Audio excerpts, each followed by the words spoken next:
Hello, everyone, and welcome back to the Seraphim Serenades. My name is Troy J. Bacon.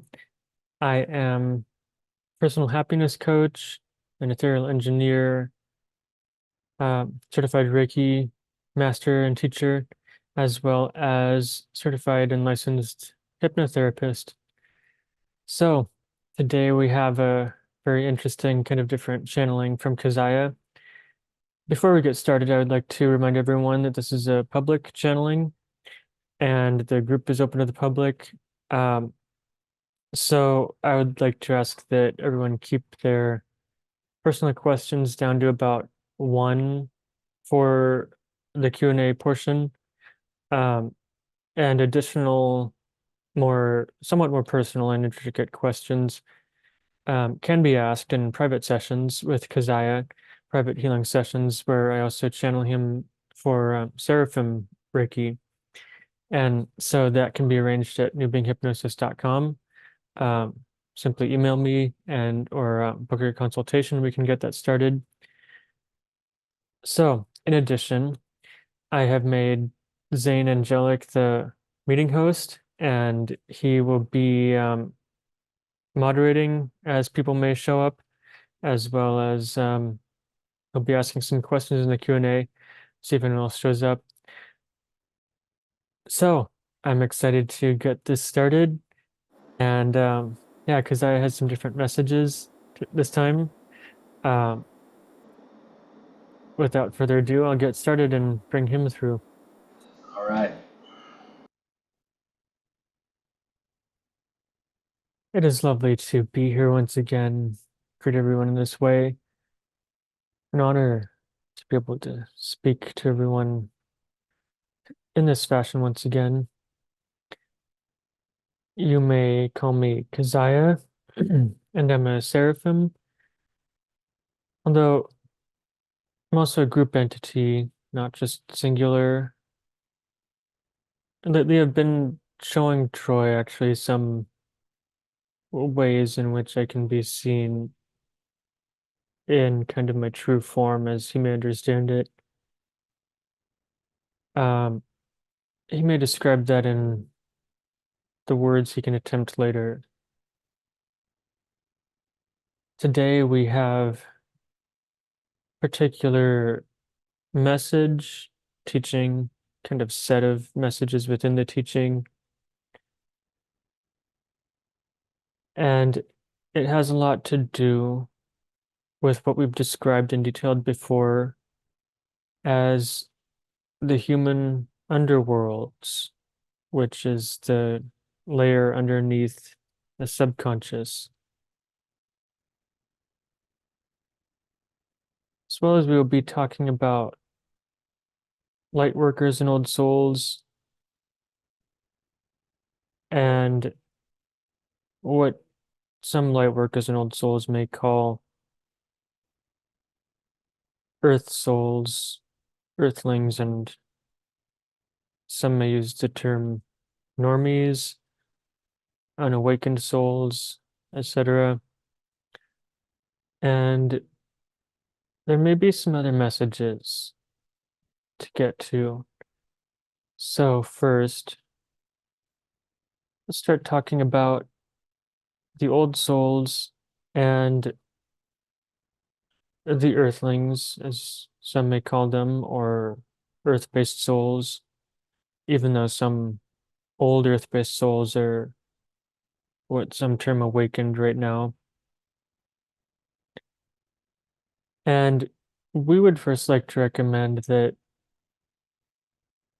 as many old souls and interstellar souls, light workers, star seeds, have been on their awakening journey and been doing their work for some years now, many years now. And there's historically been a separation between these very illuminated, awakened old souls and those who maybe younger souls, uh, typically Earth-based souls without history of other planets. and experience with their dimensions. And so now that there's this change quickening going on and things are really picking up on the planet, the Earth's grids are now lighting up to a new degree with recent solar weather and recent developments within some communities and peoples. This new degree of lighting up of the Earth's energy, as well as even the recent solar weather, has provoked some greater awakenings in some.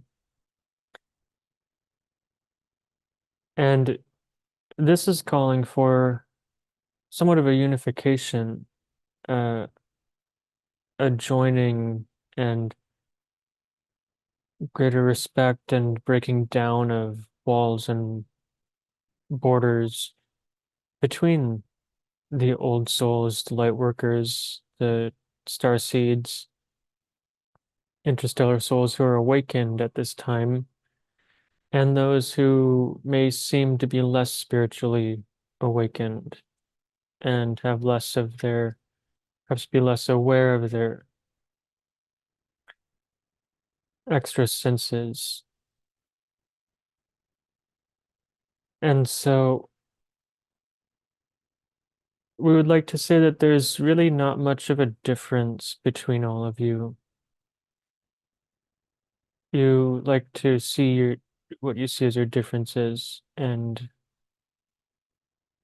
put attention on them. But really, you're all made of light and came from the same source originally. And we would also like to say that even if there seems to be a greater awareness and development of extra senses in many older souls than the younger souls and many earth-based souls, there are many what you may call sleepers on this planet at this time. And some of them are indeed some younger and earth-based souls, but with beautiful and amazing senses and abilities that will be awakened soon if they have not already, as the Earth's energy picks up in its progression towards the foundation of the Golden Age and preparing for the foundation of bringing heaven to earth. And so it will be benefiting the younger and less awakened, less spiritually aware souls if the older and more awakened, more spiritually aware souls set aside their, perhaps you call them prejudices, their differentiations between themselves and less spiritually aware souls. And if you can simply just bring yourselves to not have to be in the healer and teacher and awakener mode and just be present, open and neutral to some of the bright and light energy and beautiful and also even fun and joyous aspects of what some of the earthly and younger souls may have going on, less aware souls going on. It's a part of the process, and bringing your energy and simply presence closer to them, also for longer durations of time without bias, will be assisting in in the progress and the facilitation of their awakening. Now, there can still be boundaries within you that you can respect of the types of energy and the spaces and the dynamics that you interact with and tolerate, and that's okay. But this breaking down of borders between all humans is very important right now. And we'd also like to talk about the underworlds, your personal underworlds, in which very deep beliefs, sometimes traditional and ancestral energy is held there. The underworlds are typically home to less less complex energy, but very deep foundational energy of very deep attitudes, morals, beliefs. And these foundational energies are what are behind or under the somewhat more obvious subconscious energy that drives your emotions and your automatic, sometimes unaware thoughts and actions and ways of doing things every day, which can be essential and serve you in functioning and helping you do things as you learn them. But also, negative programs can be found here, which we advise to be attentive of. And so, one aspect of this underworld topic that we'd like to bring forth today is that the underworlds and the subconscious, what you have in there, can affect your soul, the energy of your soul that incarnated into this body. And depending on what you have in there, how much you're attached to it, how much you are embodying it and portraying it, that can determine the levels of energy and dimension that you can access while alive as well as after your body ceases. And this is also important because the subconscious and underworld energies within you link directly into the Earth's grid. And even if you're not barefoot and don't have direct contact with the Earth, simply what you call your aura, or even larger Merkaba and energy field, is constantly in a quantum link with the Earth's magnetic toroid. You can't escape that while you're within it. And so these underworld and subconscious energies also play into the grid and collective energy that some access as well as can tap into. And so this is why it's important to not be perhaps living in so much darkness and fear and what some may call evil, maleficence, malintention, and complete chaos. We still respect your free wills, but this is an energy mechanism still that affects energy around you and within you. And what you may find more important too, to some of you who care about your bodies and health, is that your underworld and subconscious energies, as well as those that you speak and embody and act out, do affect your cells and organs and tissues pretty much the same way that your voice and energy and outward energy can affect water. And that has been very well scientifically studied and proven on this planet. The body is more complex, though. And some of you already know that each emotion, each pattern, each thought, even the words, especially of emotions and these sound and energy vibrations, don't just affect every part of your cell, but they typically go within the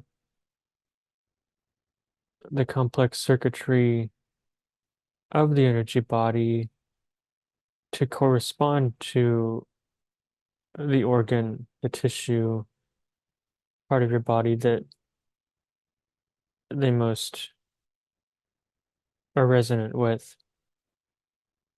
And this is why you get sick.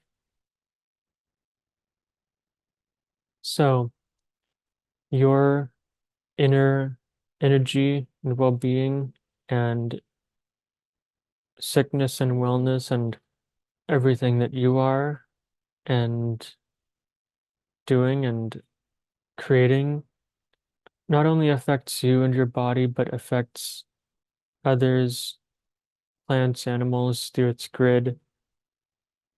Everyone has their own free will, and you're not necessarily going to make other people far away from you sick and cursed by living in this darkness, but you always have a quantum connection with the earth, and you can either continue to be a sick cell of this planet or a healthy one. Some perspective to think about there. For now, that is the main teaching we need to convey. And at this time, we see it appropriate to open up to receive questions.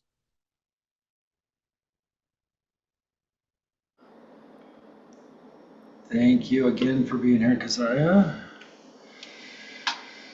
Oh, unfortunately, I don't have a huge list of questions today, and I was hoping somebody else would be here with some. So let's see here. I guess I'll get into some personal questions. I had an interesting experience this morning with a good friend of mine, doing some healing work, and she was able to really help me get to tune into my clairs a lot better, even communicate better with the angels and such.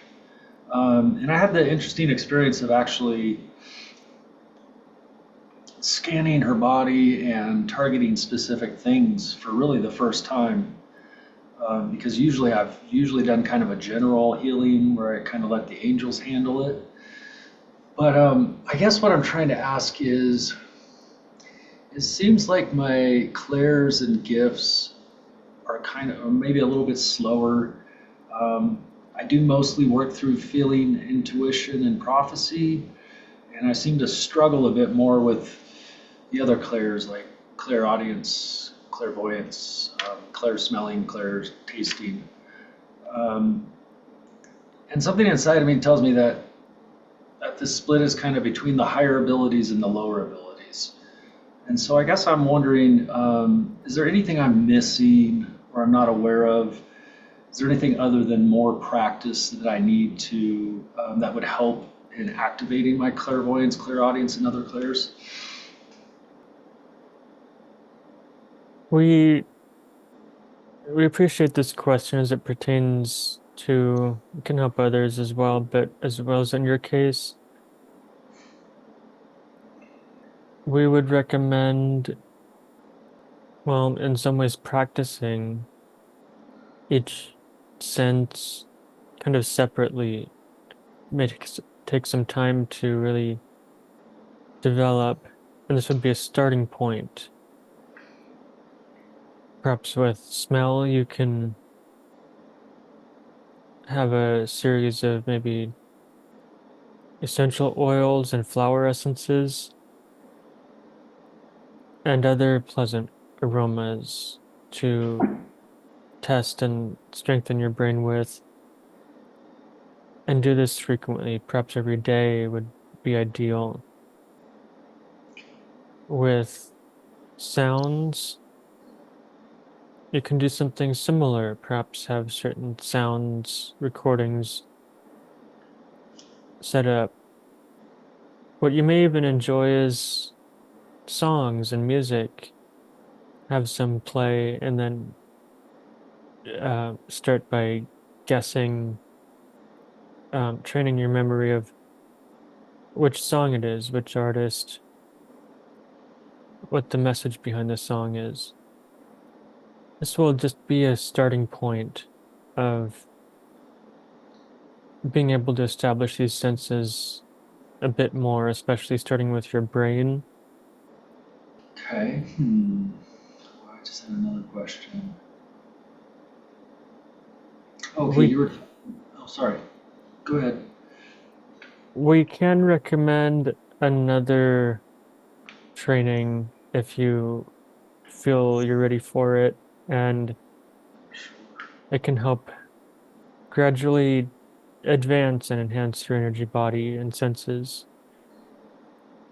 And this is what we have helped make more available, are glad that Troy is doing, and that is the knowledge book course, the current and last holy book that has been given to this planet. Essentially, its energy, by reading it, does bring together and convey all of the energy frequencies and more of the holy books and the dimensions of space. And so far, it hasn't taken too long, but Troy is already developing newly awakened energy senses of himself. And this is also a program that his walkout had attempted for some time, but was not able to finish. Ultimately, if you are able to finish it, it's a program that allows you to not only evolution in this life, but then choice to come back or not. Okay, thank you. You're talking about old souls and earthlings, or maybe younger souls, or maybe less enlightened people. Um, I think those of us with old souls maybe tend to get, I don't know, maybe we feel a little frustration with trying to reach the quote unquote normies. Um,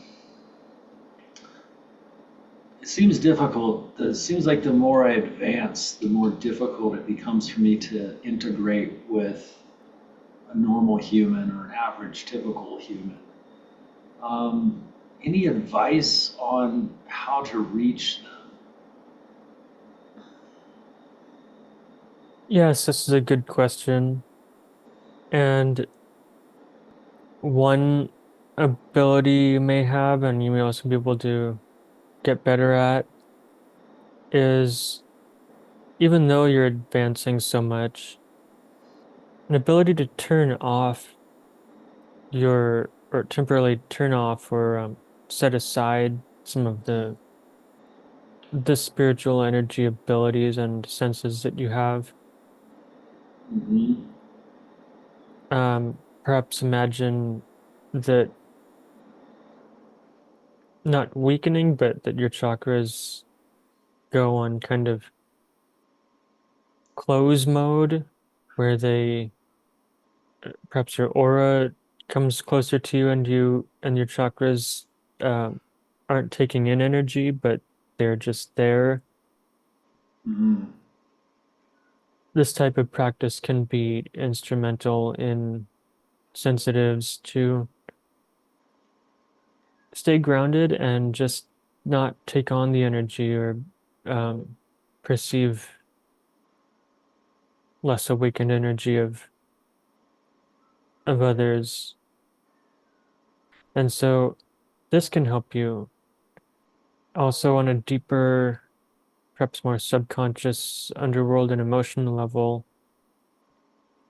doing some investigating of your perhaps biases, also senses and judgments and thoughts about others, about normies, about earthlings, and you can still maintain your personal boundaries of respect and dignity, but ask yourself why you have these, and if perhaps ask about each individual judgment and prejudice and resentment, and investigate if you need to be holding on to them or if you can also do a similar practice of putting them on hold, on reservation or closed mode while you are spending some time just being present around others. Yeah, that makes a lot of sense. So I know myself personally that, as far as I've been told, that my at least as of a couple of years ago, like my root chakra and crown chakra are pretty much wide open, which I think is an indicator of those of us who are highly sensitive empaths. I see it as lacking control over being able to close those chakras. So, how would I learn to kind of close down my chakras, or just is it just intention to pull back energy, or visualization? What should I be using to do this? Yes, and it can be quite simple, really. Just as it's pretty simple to move your body, it can be actually easy once you get the hang of it to move your chakras and energy body. And just as you may visualize them or practice intention with them, you can close them, imagine them if they're open, closing just a little bit, perhaps imagine them as wide open, blossomed flowers that then Mm, close just a little bit.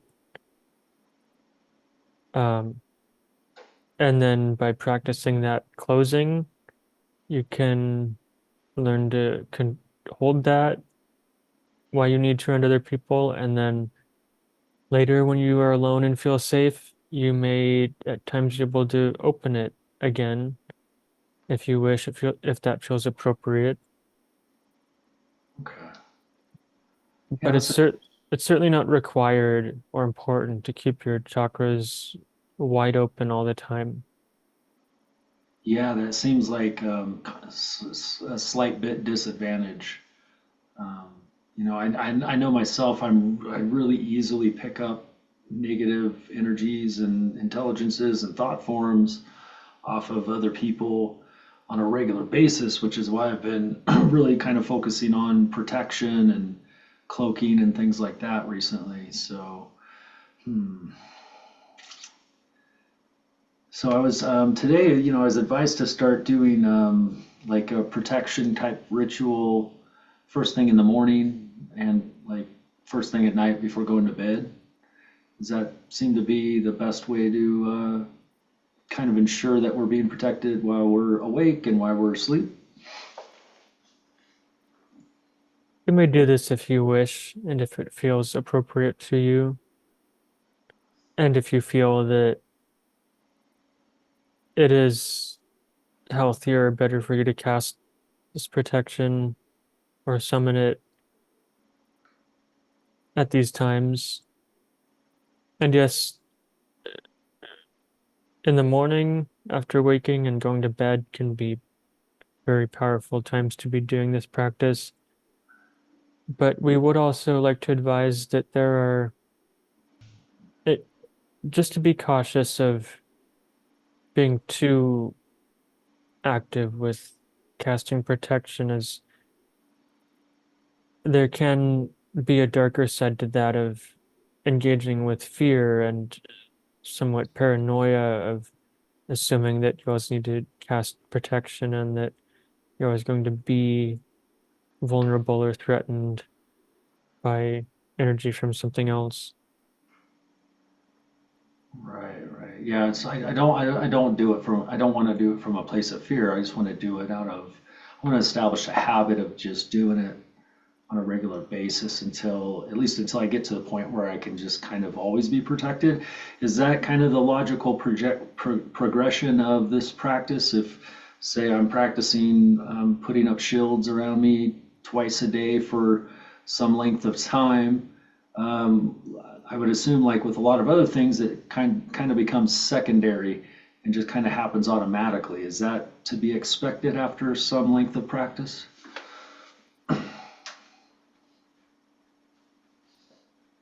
Yes, this will definitely be somewhat more automatic. You'll get better. It'll be easier by practicing this. Great.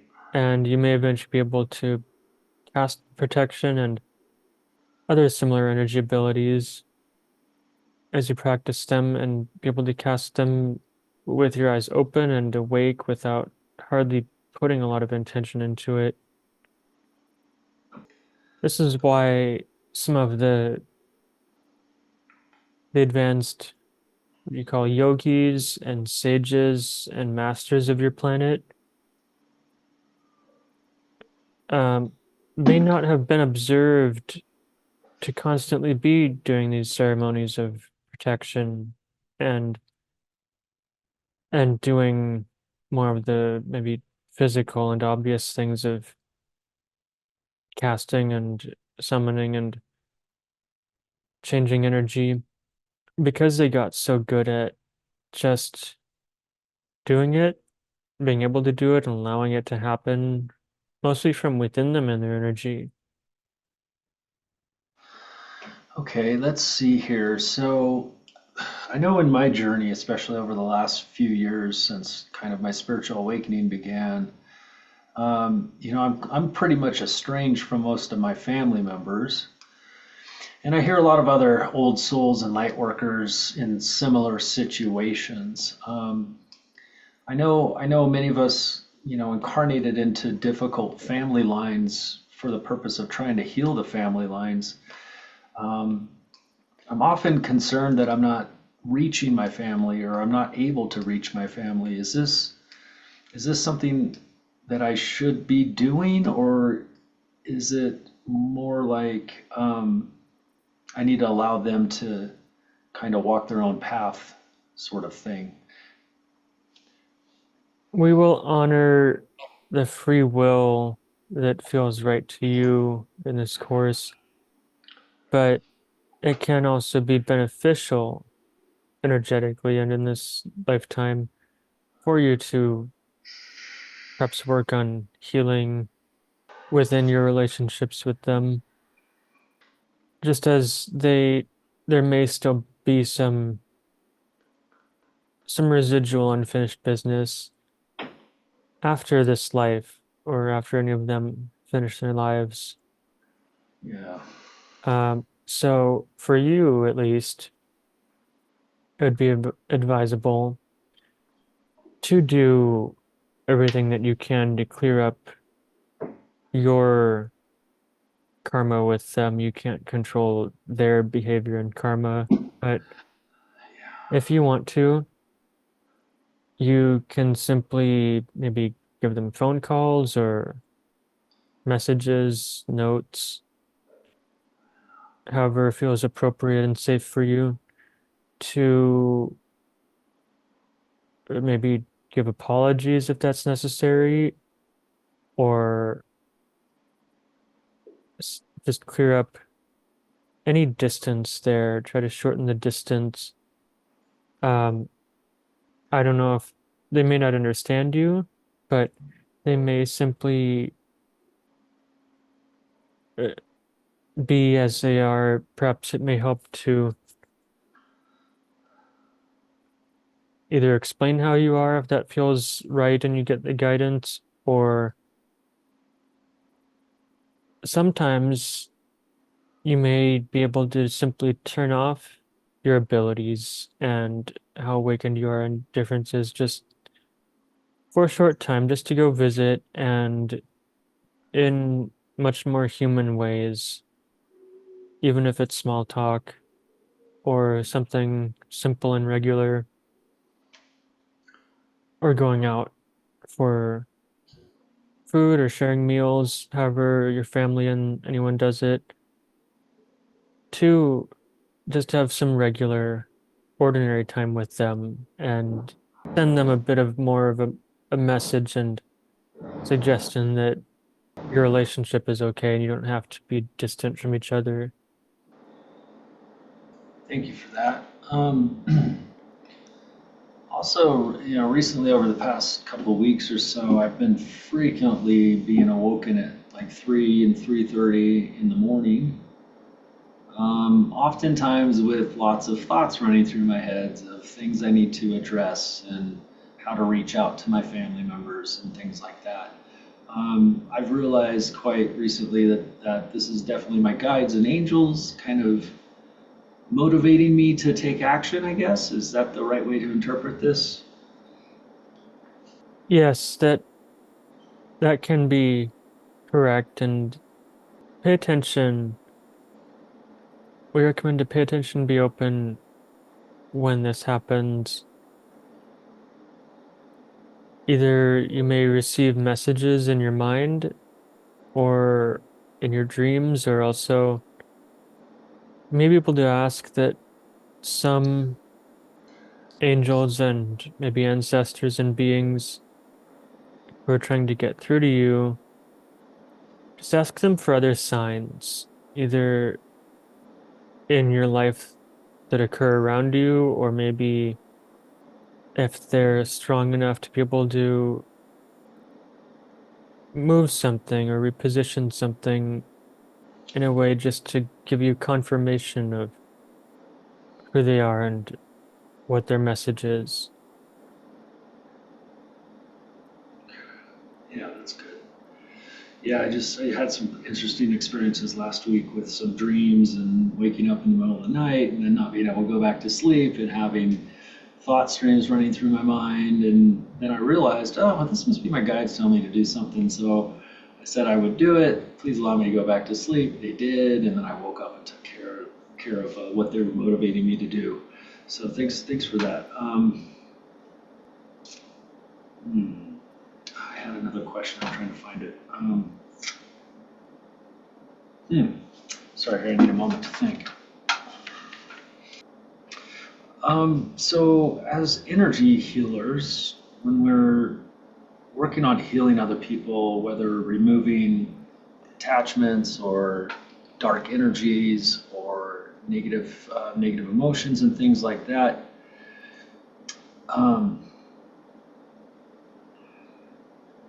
I just had this experience of like physical, of like grabbing this spike I saw in somebody's shoulder and pulling it out, and I feel like I need to shake it off and kind of blast it with like fire, or lightning, or the violet flame, or something like that. Is this kind of the correct way to be going about it when we find a spot of darkness in somebody's field? We just try to pull it out and then clean it out and wash it with various light frequencies until it's clean and clear. I just want to make sure I'm doing this the right way. Yes, this can be appropriate in this type of healing.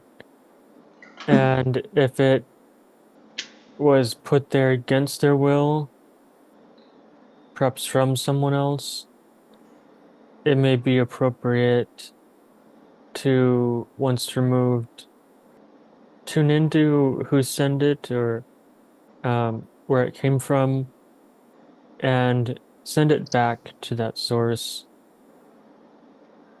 as Right. their responsibility. Also, if it is perhaps created, perhaps a blockage created by their habits and patterns, you may be able to remove it, especially with their permission, and they likely will want that removed.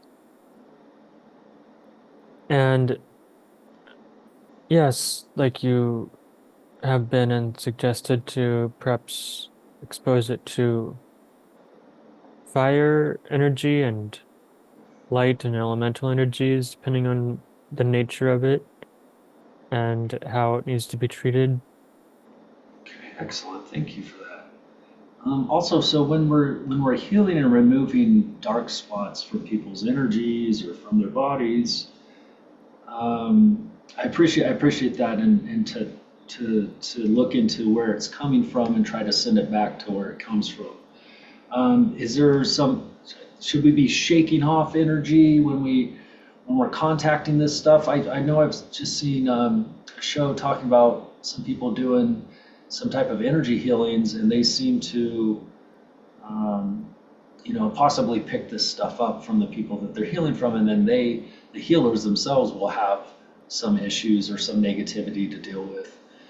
I guess what I'm getting at is what's the cleanest way that we can help others in removing their stuff without it affecting us directly? Do we just really need to shake it off, isolate it, send it back to where it came from?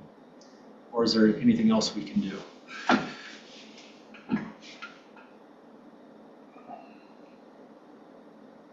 To a large extent, this is on a case-by-case basis, as energy can't really take, or it can't really be destroyed, but it can take many forms, be created and recreated. So we feel that is kind of a vague question, Certainly. but the best we can recommend in general is to continue with the types of energy healings that you've been doing and that help remove that from healers if they pick it up accidentally.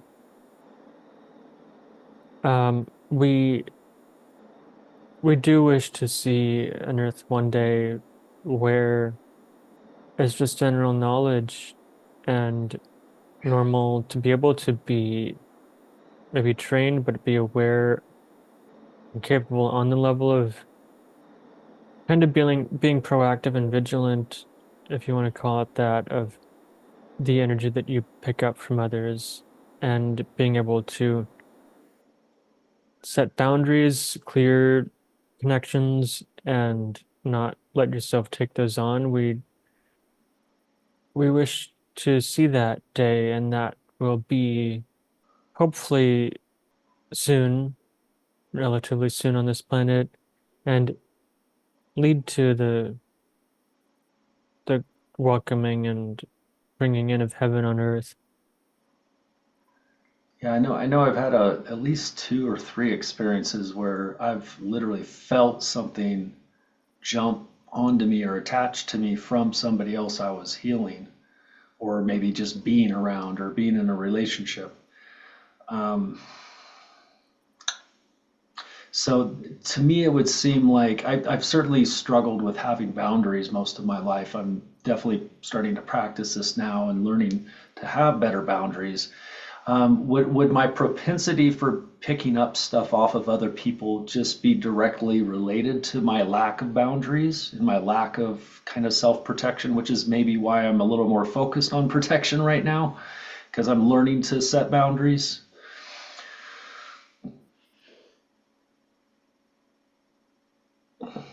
Yes, this can be a major factor as people without the set boundaries and intentions, sometimes energy strengthening, can be sensitive and vulnerable to taking on energies from others that they don't want or that may not be good for them. And this is kind of just a mechanical part of the energy body, as you are all made of light. And when you're born into a human body with your light, you have amazing potential, but your energy, body, and mind and soul still need strengthening and conditioning Hmm. and education to be at their optimum level while in a body. Right, right. Okay, so it seems like my newfound enthusiasm for protection and boundaries and cloaking is definitely what I need to be working on right now until I strengthen those skills and abilities. So thank you for that. I'm trying to think for something else for anyone else. Well, here's kind of a fun question for us. Um, so as humans, we're all different. Some of us are more extroverted, some of us are more introverted. I've definitely been more of the isolationist, more of the introverted type of personality most of my life, but I've certainly come to the realization over recent years that this work is not something that I can do alone, that I definitely need a team of people or, associates and friends. Um, and a lot of us light workers, especially over this year and in recent months, have felt this strong pull towards networking and connecting with other light workers. That seems to be kind of the natural feeling going around the earth right now. Um, is that, and I believe that's what we're supposed to be doing. Just for confirmation, is that what we should be really focusing on for the immediate future? Is networking and connecting and learning to work together better? Yes, that is a call that has been sent out and perhaps heard more by communities and individuals of light workers and people who can come together. It's a call that does come from the source, and yes, it has been heard better because of some lightning pl energies on the planet that have changed recently. And yes, this this will be essential for the the welcoming in of heaven on earth as heavenly energies and higher dimensional energies do in their own ways require at least some openness and um, kind of require group participation and collaboration and the energies of brotherhood and sisterhood and humanity, human equity, equity among beings for heavenly energies to be able to exist. So, yes, I guess we could also say on a later progression or development of the togetherness, the unification of humanity. This is a type of preparation for beings who used to be so individuated. And we see beauty and uniqueness, but it's a preparation towards being able to start merging as entities and later on create perhaps group entities Oh, yeah. if some wish and are ready for that. Okay, great. Thank you.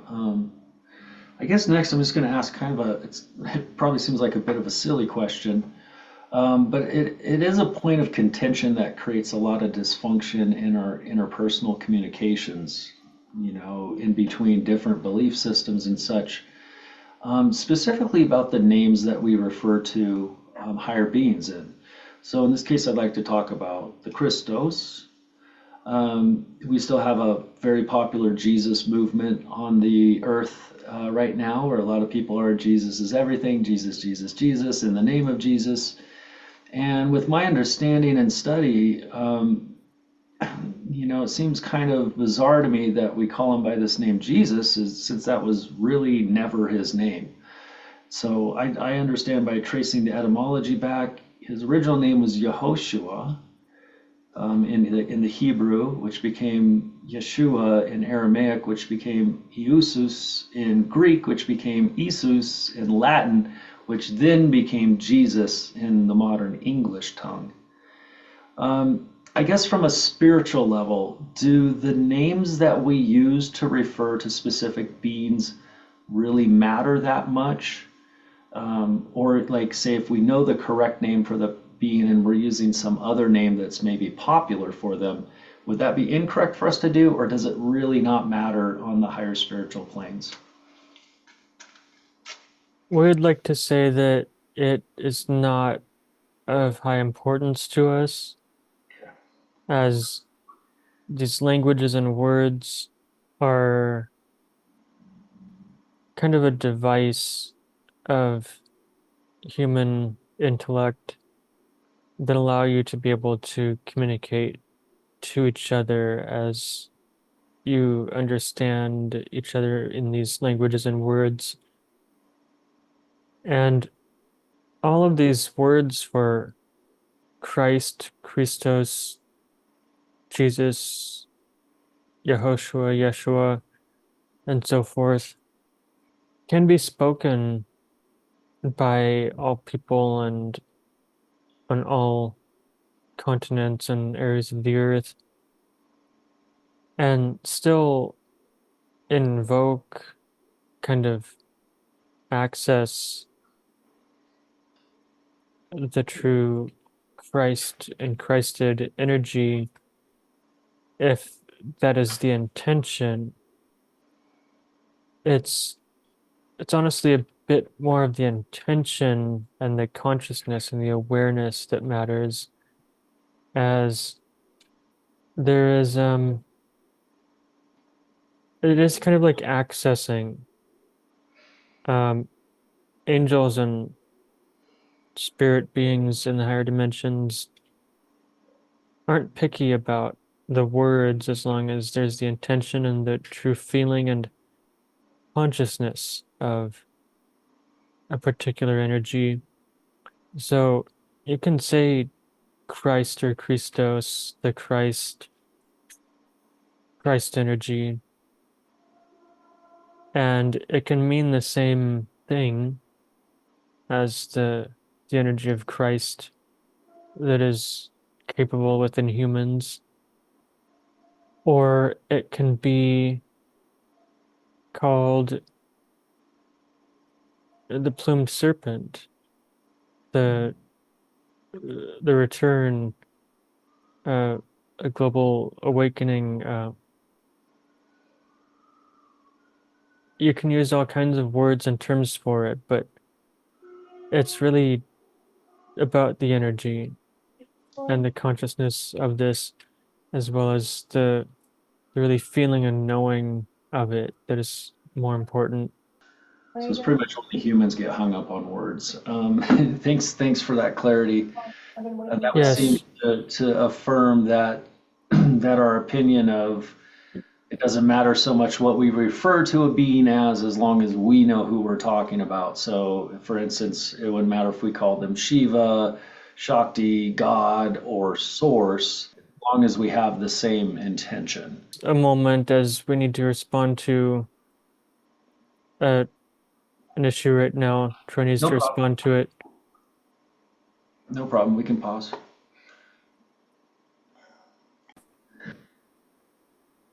Okay, we got the recording back on, and we got Hello, Amanda here. Amanda. So this is her first time, and I let her know that I'm pretty much done with my questions for today. So I was just gonna turn it over and let Amanda ask some questions of Kazaya. Okay, I'll start this again. Okay, just a second here. Greetings, it is an honor to be able to speak with you in this fashion. Thanks for Hi. coming back, Kazaya. Go ahead, Amanda. Um, I guess who are my angels? that protect me. I think that's, yeah, I think that's what it is. Hmm. One of the angels that protects you is known as Michael. There are some other angels which humans may call lower on the hierarchy, if you see it that way. Six others that are often around you. Um, would you know why we pick our bodies, like why we pick certain bodies to be on Earth with? Yes, souls choose bodies kind of for multiple reasons. It's not just a linear thing. It's partly for, and there's a great deal of planning that goes into it, but for the finishing usually of unfinished business, the learning of certain lessons. There can be many reasons that souls choose bodies, sometimes for experiencing certain health conditions that may be either limiting or sometimes lethal, cause the body to cease. And then the soul learns from that certain lessons of maybe love and forgiveness and self-compassion, and also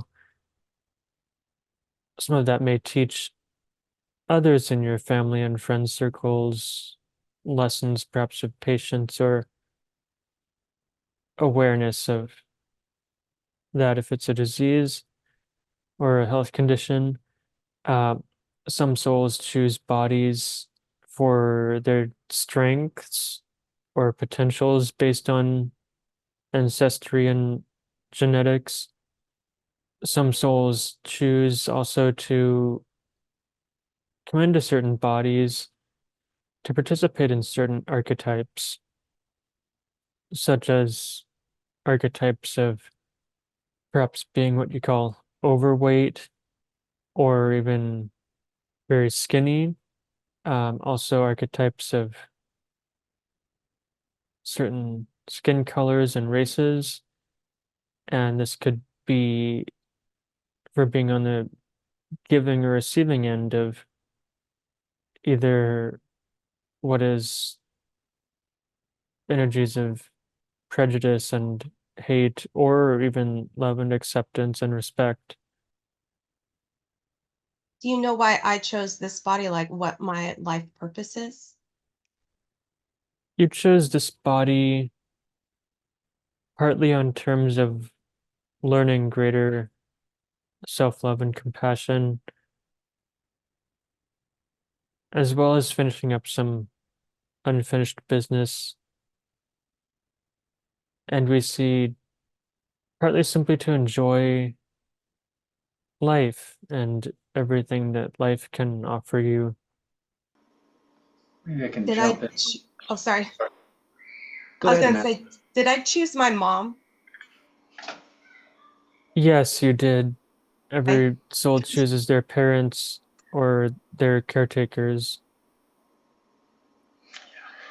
So that's funny you asked that, Amanda, because that's kind of along the lines of what I was going to bring up. So I know in this life, in this vessel, I've apparently chosen a difficult path, experiencing poverty and attacks and physical disabilities, mental damage, all kinds of traumas and things. It seems to me like the more understanding wisdom I'm gaining, I mean, I can definitely say for most of my life, the first 40 years or so, I was very unhappy with my circumstances and very dissatisfied with the way my life was going or turning out. And now I'm starting to get to the place where I see that, yes, I chose my parents, I chose my families, I chose my friends, I chose my experiences, I chose my traumas, I chose my trials and tribulations. And so there must be some wondrous reason and purpose behind that choice. I'm assuming the purpose being is to learn different life experiences. Is this kind of I guess, the ultimate goal of our oversoul and our group higher soul is just that we must, we choose to experience every different perspective and situation and reality. And if for instance, if say we were a king and a ruler in one life, well, then in another life we might be a pauper or a prisoner or something like that, I must have been a king in my last life. yeah, just so we can experience like the differences and the depths of life experiences. Is that all? Is it just as simple as we just need to accept responsibility for our life and path, and no matter whether we're having a good experience, positive experience, or negative experience, that we should embrace them both equally and value them both equally, because we are here for the bad experiences just as much as the good experiences. Is this correct? Yes, this is a correct way of describing this, kind of the grander purpose of incarnation and life on Earth at this time.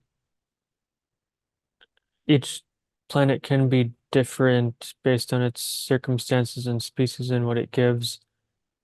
But yes, typically to experience diversity and adversity and contrast, to be able to learn and experience the things that otherwise spirits don't get to experience the same way or at all in a spiritual existence versus a physical one.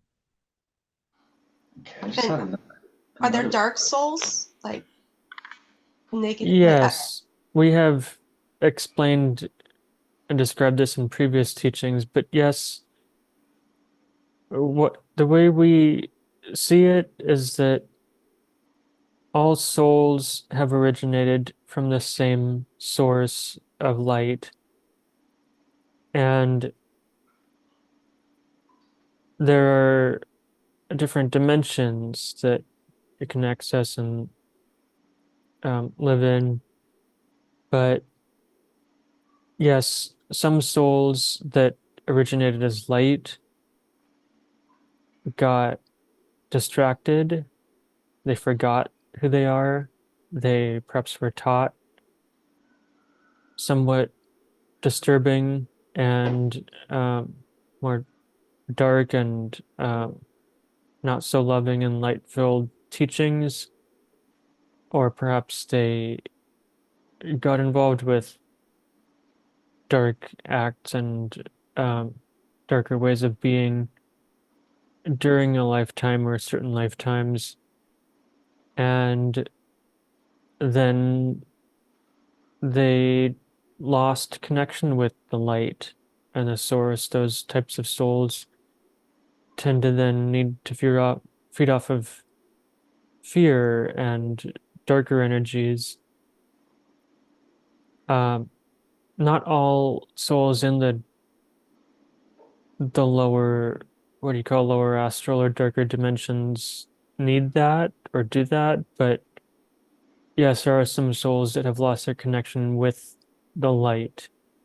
Do you know what's wrong with my mother's soul? We see that her soul is complex, and this type of soul sometimes does choose to incarnate to play the perpetrator, and at times does horrible things for the purpose of the larger part of the soul that's not in the body, then to learn from the lifetime, depending on how they may progress or learn or not, and learn from the lifetime from beginning to end for the purpose of perhaps the learning and experience of being that type, or having embodied that. But not all souls are lost. permanently. Not all souls are damaged. We don't like to say that there's something wrong with a soul, even if they dabble in a darker lifetime to learn from. And are you able to see the soul or what kind of soul my husband would be? My future husband, I'm not married right now. We can look into this. We also see that there are some varying potentials of who you could end up with. At this time, we'd also like to say that Troy does need to wrap this up and continue with his day. We can also go into greater personal detail in personal private sessions. Yes. Can I ask just one more quick question? You can make it just kind of more of a yes or no, I guess. Just on the multi-dimensionality of us human beings down here. I understand like we're all connected to many beings on many levels. Is this true for like all humans? Are all humans connected to an angel and somebody on the next level and or an archangel and so on and so forth, all the way up to the seraphim and all the way up to source? Or is that more dependent upon like say the age of our souls and soul experience and such? Or are we all literally connected to all dimensions? It's a good question, and just as it is kind of multidimensional, it has a complex answer, but simply put, not all souls automatically or always have access to all dimensions or connection with them. One of the reasons that the portions of your souls that are incarnate in bodies choose to live here is so that you can learn responsibility. That's perhaps one of the number one things you can learn while in a body, responsibility for your energy, your emotions, mind, and evolve and grow your energy as souls within the time span in a body. And there's always supervision of souls while they're incarnate.